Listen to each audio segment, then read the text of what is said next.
Yes, use hapa. Nipo na wanangu hapa, nipo na mwanangu Rankada ambaye nilokuja kumtana. Huo ndo mameni Rankada. Hebu hapo hayo wana kwanza. Nipo na mameni yake Rankada hapa, sijui anaitwa nani. Ya pini hapa. Yes. Vipi? Hapa tuna discuss stories zetu za kawaida kama kila siku tunavyoongea. Story tulokuwa tunazo hapa za kawaida, ninakuja kumtembelea mameni Rankada, lakini Rankada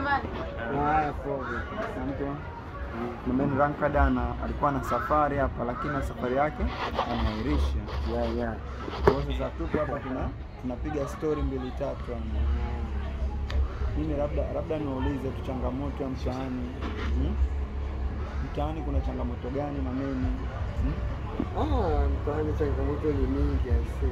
Sure. Changamoto zipo, mambo mazuri pia yapo. Kwa changamoto huwa katika maisha lazima ziwepo. Sure. Na ili kuwe na changamoto, yani kitu lazima, yani katika maisha lazima kuwe na changamoto ili maisha vizuri. Umeona? Kwa sasa katika changamoto za kimaisha tunakabiliana nazo. Tunategemea changamoto ni za nyingi na zipi, na hebu niambie kuna changamoto gani jamani? Changamoto kitani mingi. Kama nini? Unaelewa tena sisi wale vijana tunajituma ni tunapambana. Mbona mimi nahisi changamoto kwa vijana ni moja tu. Ushawishi. Ushawishi kama vipi hapo? Ushawishi. Yaani ukiongelea ushawishi, vitu vishawishi, vile vishawishi mmevigawagawa vidogo. Lakini ushawishi unakuwa ni yani ni mkubwa kuliko vishawishi. Ama unasemaje? Ni kweli, vishawishi nao ni vingi. Mfano mdogo tunaweza tukapata ushawishi labda kwenye mambo mengi tu, mapistali pia ushawishi, mihadarati, shangazi ni ushawishi, mihadarati ushawishi. Lakini sasa utashawishikaje? Unajua umeumbwa mwanaume na Mungu. Mwanaume ni kichwa cha familia unajua. Lakini sasa wewe mwanaume leo unaanza kuyumba ni unatakiwa kuyumba mwanaume. Mtoto wa kiume anatakiwa na msimamo.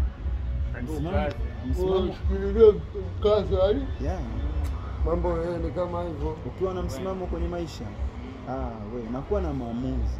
Yaani wanaume wengi tunakosa maamuzi. Mtu unafika sehemu unawaza sifanye hiki.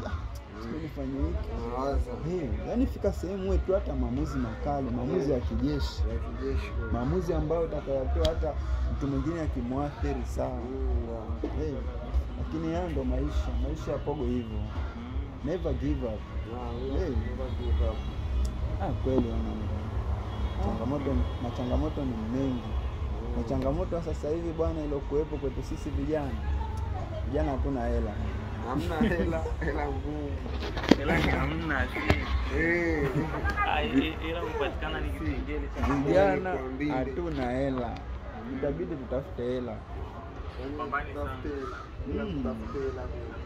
Hela ni ngumu, lakini na mvua kama hivi kicheki anavyoonyesha yameanza kufululiza. Je, pia kupatikana kwa hela kwa wengine biashara inakuwa ni ngumu. Wengine anaomba kama bodaboda ndo anasema dai huwa ise nitafanya hii biashara hii. Nani anapanda bodaboda kwenye mvua? Kuna mtu anapanda bodaboda kwenye mvua. Kwa hiyo ni vitu ambavyo vipo tu na visko kitu.